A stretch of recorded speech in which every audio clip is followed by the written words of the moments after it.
What is depreciation? Depreciation is the reduction in the value of fixed asset due to its constant use at the lapse of time. So depreciation हो गया fix asset की value का गिरना दो कारण से। तो उसके लगातार इस्तेमाल करेंगे तो एसेट घिसता जाएगा, उसका वैल्यू कम होता जाएगा। अगर हम इस्तेमाल नहीं भी करें तो टाइम के कारण से उसका वैल्यू गिर जाएगा। आप नई गाड़ी शोरूम से निकाल के ले आए और घर आते ही बेचने की कोशिश करें तो उसका उतना वैल्यू नहीं मिलेगा।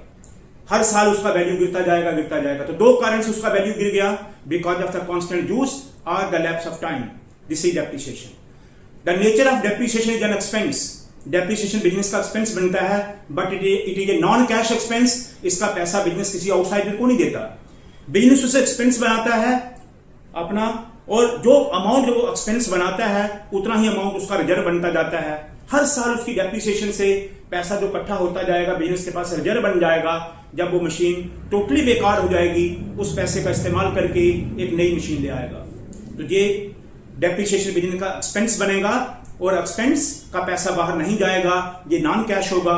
दूसरा कि डेप्रिसिएशन से फिक्स एसेट का वैल्यू कम हो जाएगा। Now there are two method of charging depreciation. Number one is the straight line. Word meaning से ही पता चल रहा है स्ट्रेट लाइन का मतलब वो एक स्ट्रेट लाइन बनाता है। स्ट्रेट लाइन वो तब बनाएगा जब उसका डेप्रिसिएशन हर साल बराबर रहेगा, तो उसके ऊपर एक स्ट्रेट लाइन बन जाएगा। इसका मतलब डेप्रिसिएशन हमेशा ओरिजिनल वैल्यू पे लगता है।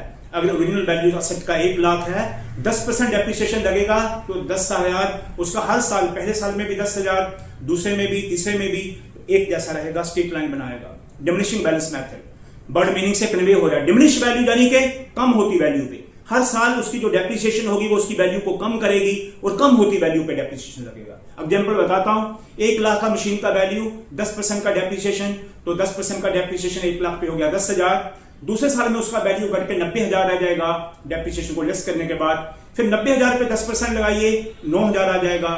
तीसरे साल उसका वैल्यू और घट जाएगा।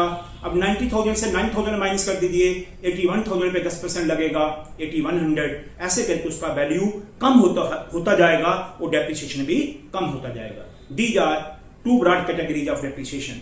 आशा करता हूं समझ आया होगा। आपको समझ आ जाए, चैनल पसंद आए, आपकी समस्या का समाधान मिल जाए, आपको बोर्ड में नंबर दिलाने में मदद करे, सब्सक्राइब जरूर करिए। उससे मुझे मोटिवेशन मिलेगा। मैं आपके लिए बढ़िया बढ़िया काम लेके आपके समक्ष आता रहूंगा। Thank you.